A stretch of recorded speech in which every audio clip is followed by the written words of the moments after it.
En ce moment même, tu fonces à travers le temps à la vitesse de la lumière. Mais fais attention.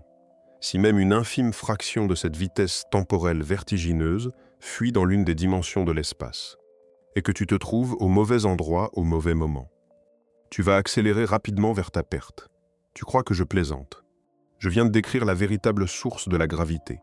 Ne regarde pas en bas. Les horloges ralentissent dans les champs gravitationnels.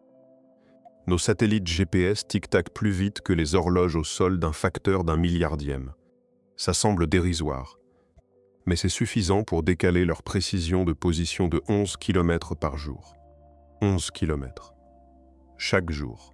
Si on ne corrigeait pas cette différence, ton téléphone te dirait que tu es à Montmartre alors que tu es à Bastille. Nous avons vu pourquoi cette dilatation gravitationnelle du temps est inévitable. Elle découle aussi sûrement que 1 + 1 = 2 si l'on accepte les deux axiomes de la théorie de la relativité d'Einstein. Premièrement, la vitesse de la lumière est constante pour tous les observateurs. Deuxièmement, le poids induit par l'accélération est fondamentalement le même que celui induit par la gravité, ce qu'on appelle le principe d'équivalence. Mais tout cela n'est pas très satisfaisant. On sait que la gravité doit faire ralentir les horloges sur la base de la cohérence logique. On sait que la gravité fait effectivement ralentir les horloges grâce à de nombreuses expériences brillantes. Mais je n'ai jamais expliqué pourquoi, ni comment la gravité fait ralentir l'écoulement du temps. Et je ne vais pas l'expliquer maintenant, parce que dans un certain sens, ce n'est pas vrai. La gravité ne déforme pas l'écoulement du temps. C'est l'inverse. C'est la déformation du temps qui cause la gravité. C'est ce que je vais te montrer maintenant. Alors, comment se fait-il que le temps cause la gravité? Commençons par une théière. Une belle théière en porcelaine qui flotte dans l'espace. Elle ne dérange personne. En l'absence de champ gravitationnel ou de force quelconque, si la théière commence immobile, elle reste immobile. Du moins, elle reste immobile par rapport aux 3 dimensions de l'espace. Mais tout se déplace à travers la dimension du temps. On peut montrer ça avec notre vieil ami, le diagramme d'espace-temps. Prenons 2 dimensions d'espace seulement pour qu'il nous reste de la place pour le temps. On montre la progression à travers le temps comme un mouvement vers le haut. On pourrait dire que la théière a une vitesse positive à travers le temps et une vitesse nulle à travers l'espace. Maintenant, ajoutons un deuxième objet. Quelque chose de bien massif. La planète Terre fera l'affaire.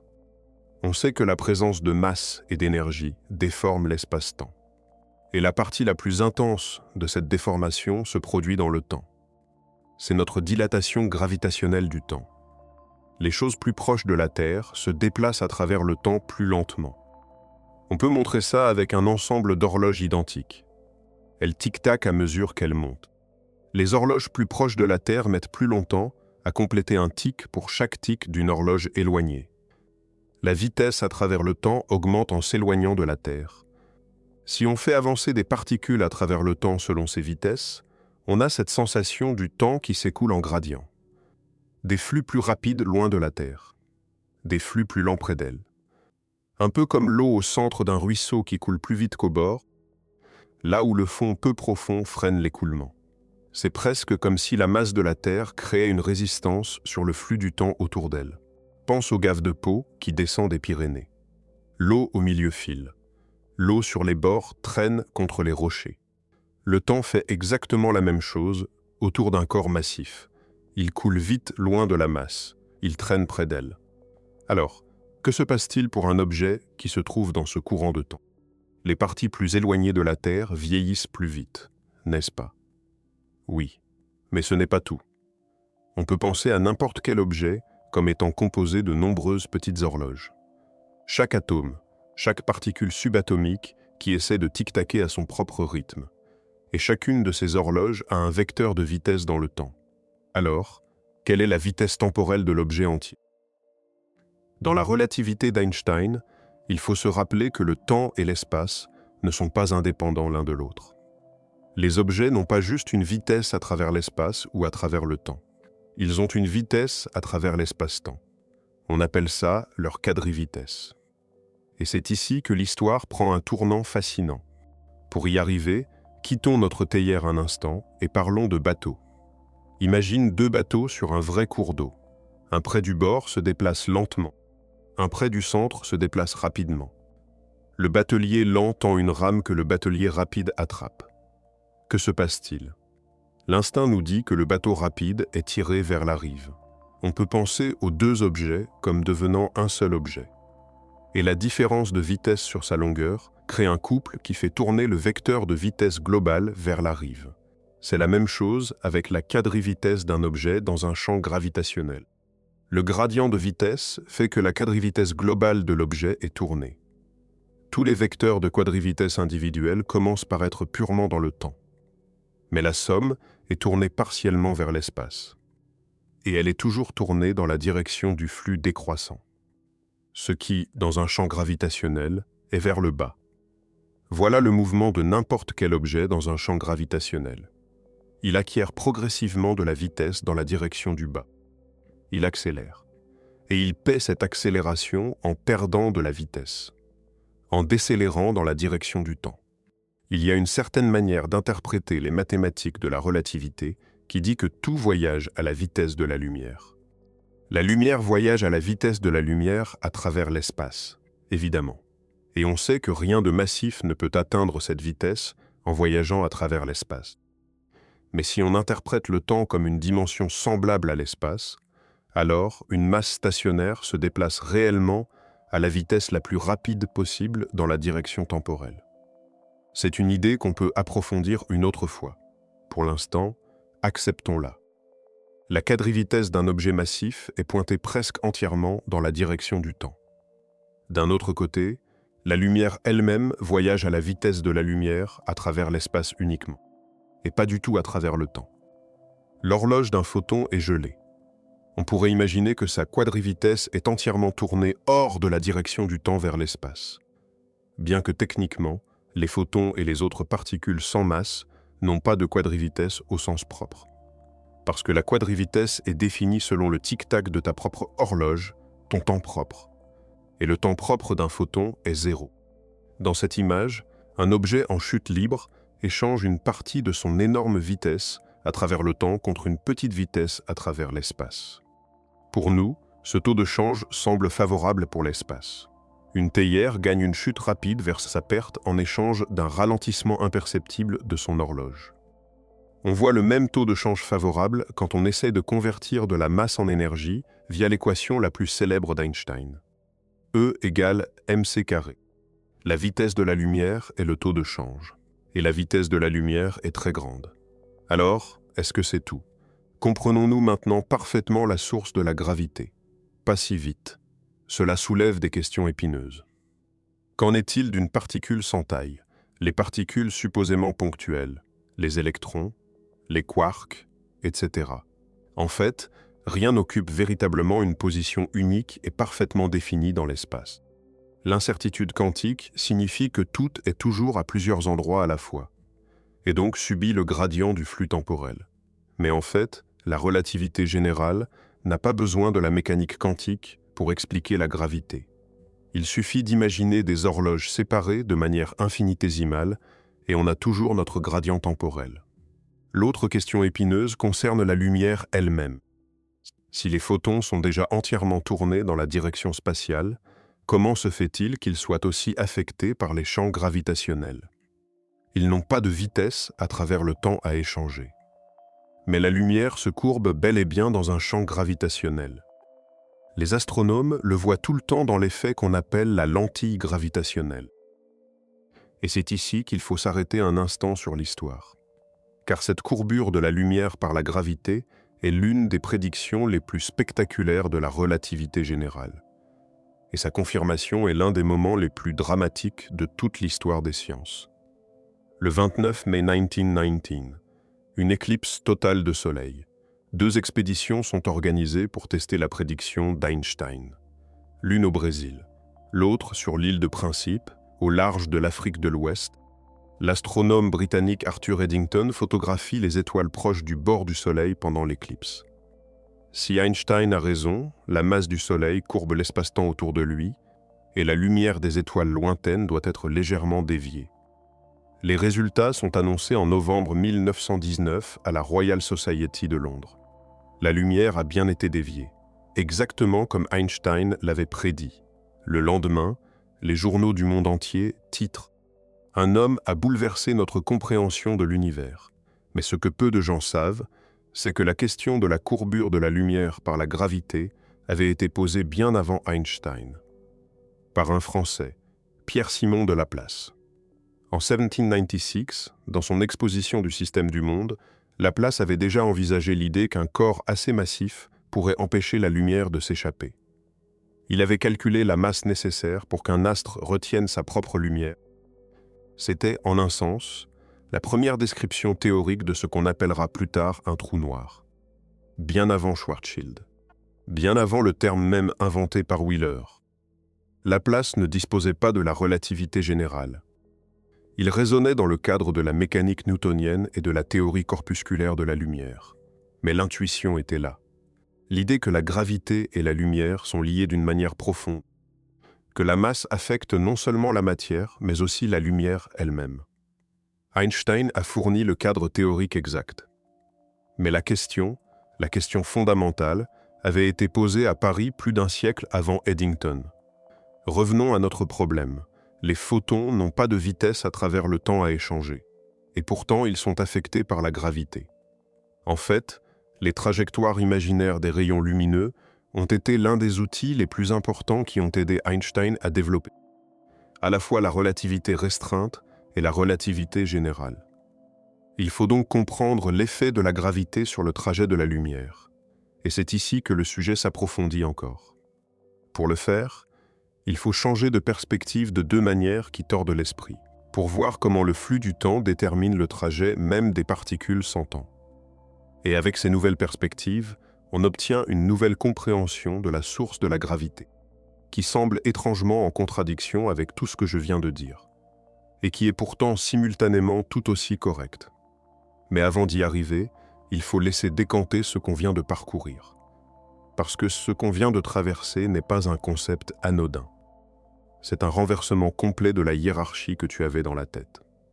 On t'a toujours dit que la gravité est une force, que la Terre attire les objets, que les pommes tombent parce que quelque chose les tire vers le bas.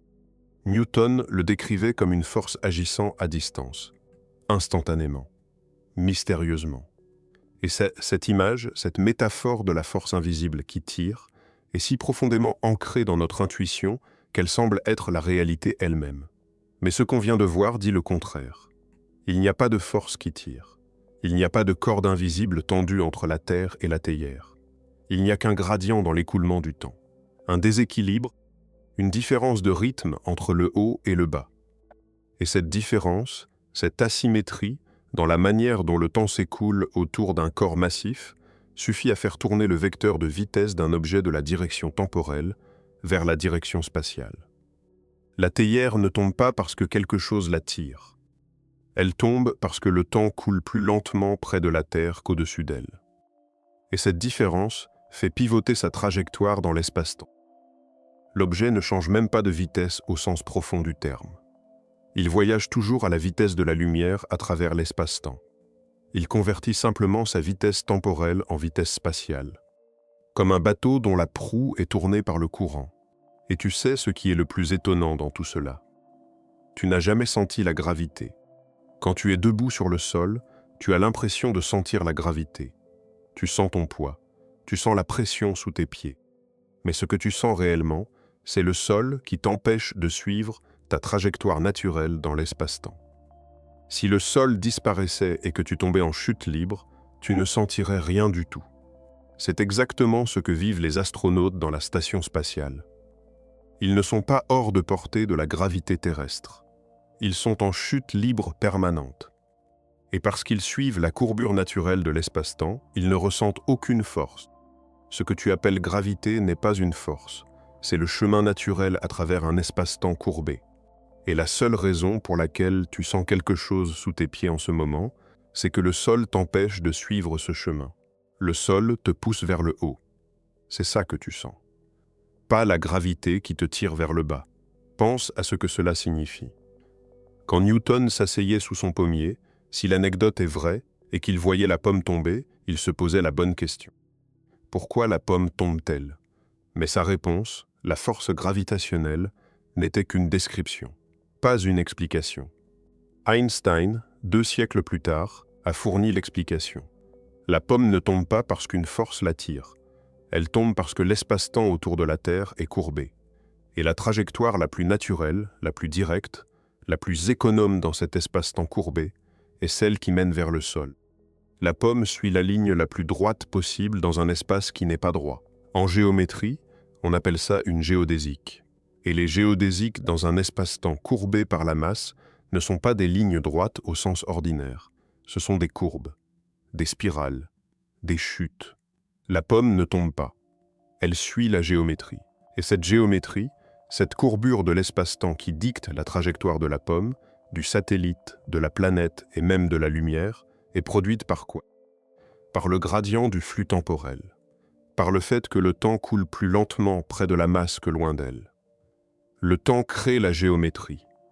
La géométrie dicte le mouvement. Et le mouvement est ce que nous appelons la gravité. La gravité n'est pas une force. C'est une conséquence de la manière dont le temps s'écoule dans un univers où la masse déforme l'espace-temps. C'est l'une des idées les plus profondes de toute la physique. Et elle est née d'un renversement de perspective si simple qu'il tient en une phrase. Ce n'est pas la gravité qui déforme le temps. C'est le temps déformé qui est la gravité. Et si tu restes assis un moment avec cette idée, si tu la laisses descendre, comme la théière qui tombe, pas parce que quelque chose l'attire, mais parce que le temps lui-même penche. Alors quelque chose change dans la manière dont tu regardes le monde.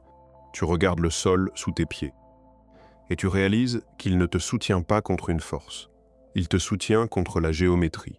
Il résiste à la courbure de l'espace-temps lui-même. Tu regardes la lune dans le ciel. Et tu réalises qu'elle ne tombe pas vers la Terre, ni ne s'en éloigne. Elle suit la courbe la plus naturelle dans un espace-temps courbé par la masse terrestre. Elle glisse le long d'une géodésique, en chute libre permanente. Depuis des milliards d'années, tu regardes le ciel étoilé, et tu réalises que chaque étoile, chaque galaxie, chaque photon qui voyage depuis des milliards d'années suit la même logique. Pas une force, une géométrie, pas une attraction, un courant. L'univers entier n'est pas un théâtre dans lequel des forces invisibles tirent les objets les uns vers les autres. L'univers est un tissu dont la texture est le temps, et les plis de ce tissu sont ce que nous appelons la gravité. C'est ça, la relativité générale. Et c'est ça, la réponse à une question qui a hanté les plus grands esprits depuis Newton. Qu'est-ce que la gravité? La gravité, c'est le temps qui penche. Le français Henri Poincaré, au tournant du XXe siècle, avait déjà pressenti que l'espace et le temps n'étaient pas ce qu'ils semblaient être, que la géométrie de l'univers n'était peut-être pas euclidienne, que les coordonnées que nous utilisons pour décrire le monde sont des conventions, pas des faits. Einstein, partant de ses intuitions et de sa propre réflexion sur la lumière et l'accélération, a construit l'édifice. Et l'édifice dit ceci. Le temps n'est pas un décor immobile sur lequel la physique se joue. Le temps est un acteur. Le temps est un personnage principal. Il se courbe, il ralentit, il accélère, il penche. Et quand il penche, les choses tombent. Tu es en ce moment même en train de filer à travers le temps à la vitesse de la lumière. La plus grande partie de ta vitesse est temporelle. Tu avances dans le futur à une allure vertigineuse. Mais le temps autour de toi n'est pas uniforme. Sous tes pieds, il coule un tout petit peu plus lentement qu'au-dessus de ta tête. Et cette différence, cette asymétrie microscopique imperceptible, est la raison pour laquelle tu restes collé au sol. Si le sol disparaissait, cette même asymétrie tournerait ton vecteur de vitesse.